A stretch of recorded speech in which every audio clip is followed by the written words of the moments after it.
Hello, hello viewers, সবাই কেমন আছেন? আমার ফেসবুক থেকে খুব একটা লাইভে আসা হয় না।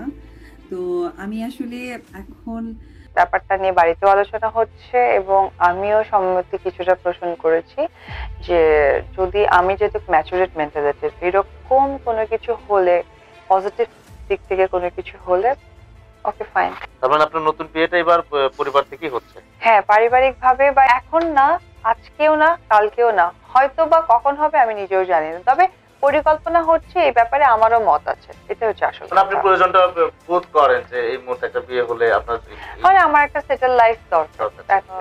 বিয়ের প্রয়োজনটা অনুভব করছি এই কারণে, দেখেন আমার তো একটি বাচ্চা আছে, আর আমি যে বয়সে বিয়ে করেছি বা যে বয়সে আমার বাচ্চা হয়েছে, এটা আসলে প্রত্যেকটা কোনোটাই পারফেক্ট টাইম নয়। বিয়ের সময় ওটা বিয়েরও পারফেক্ট টাইম ছিল না, এবং আমি যখন বাচ্চাটা নিয়েছি তখনও পারফেক্ট টাইম ছিল না।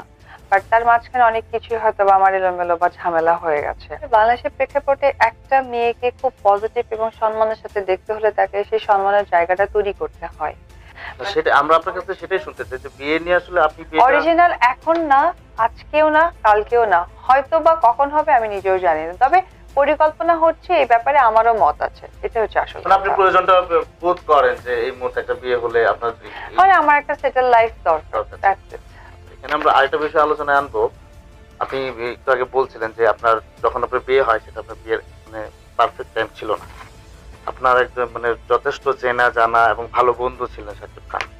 তো অনেকটা সময় নিজেদের ভেতরে চেনা জানার মধ্য থেকে আপনারা বিয়েটা করেছিলেন। খুব একটা চেনা জানাও ছিল না, একটা সিনেমা করেছিলাম। একটা সিনেমার পরেই আসলে আমি এসএসসির পর সিনেমায় ঢুকি, অনেক ছোট ছিলাম। আর সেই জায়গা থেকে মানে বিয়ের ব্যাপারটা তো অনেক বড় একটা ডিসিশন। সেই ডিসিশনেও আসলে আমি খুব পারফেক্ট ডিসিশনটা দিতে পারিনি, এটা বলতে পারেন ইমোশনাল ডিসিশন ছিল। তো ওই জন্য বিয়েটা হয়েছে।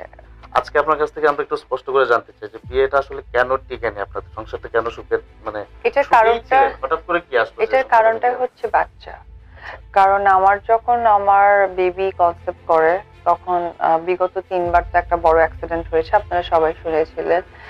তো এইবারটা আসলে ডক্টরের জায়গা থেকে খুব পজিটিভলি আমাকে সাইনিং দেখাচ্ছিল না। তো আমার কাছে মনে হয়েছে আফরাল, আমি তো একটা মেয়ে, বেলা শেষে আমি নায়িকা আজকে আছি কালকে থাকবো না, বাট আমি তো একটা মেয়ে, আমার তো একটা পরিচয় হওয়া দরকার, আর মেয়ের বড় পরিচয় সে একজন মা।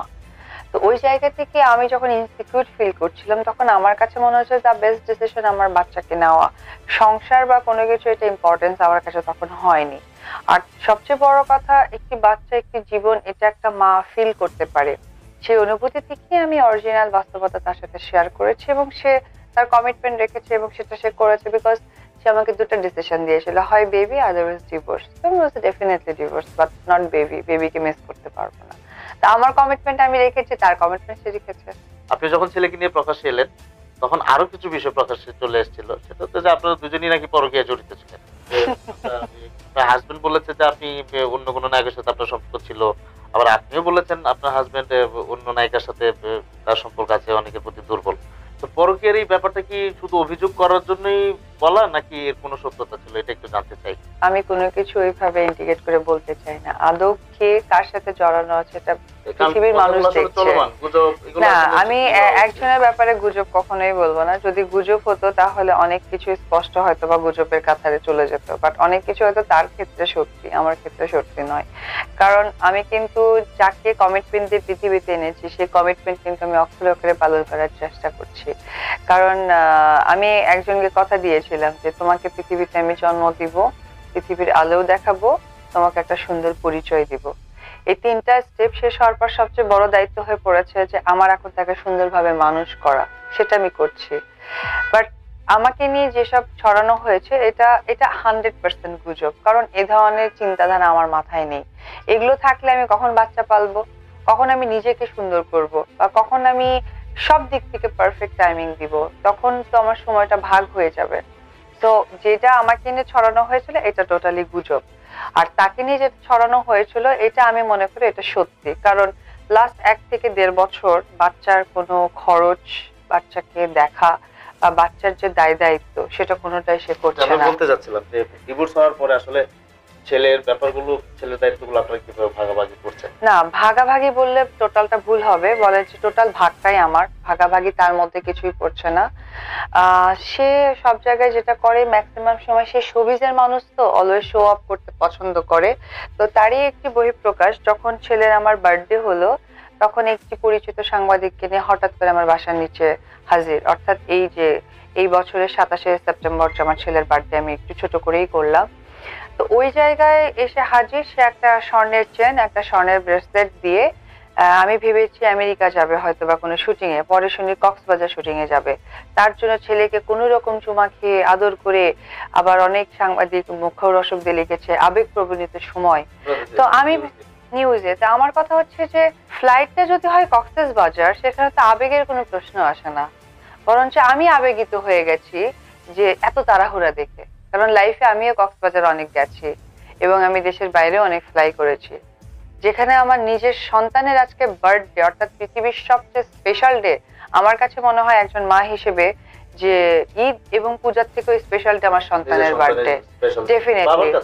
তো ওই জায়গা থেকে আমার কাছে মনে হয় যে সেটা যদি আমেরিকানও কোনো ফ্লাইট হতো বা বিজনেস ক্লাস ট্রাভেলিং কোনো জায়গা হতো, আমি ওটা ছেড়ে দিতাম। তো সেখানে কক্সবাজারের ফ্লাইটটা সে মিস করতে চাইনি, এটা প্রচন্ড হাস্যকর। বাচ্চা তো বাবাকে ওইভাবে বুঝে উঠতে পারে না যে সে কক্সবাজার যাচ্ছে, বাচ্চার দরকার বা বাবার সাথে খেলা, সে সময়টা তো আর পায়নি। তো এখানে আর কিছু বলার থাকে না।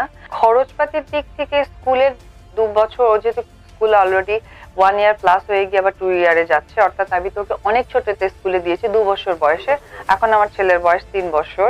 এই 2 বছর স্কুলের খরচটাই সে দিয়েছে। আর আমার ব্যক্তিগত একটা খুব প্রয়োজনে তার কাছ থেকে এখনো দিচ্ছেন না খরচগুলো? না, এখন সে দিচ্ছে না, স্টপ আর কি। আমার একটা ব্যক্তিগত প্রয়োজনে আমি তার এরকম আরো আপডেট পেতে আমাদের এই ছোট্ট চ্যানেলটি সাবস্ক্রাইব করে সঙ্গেই থাকুন।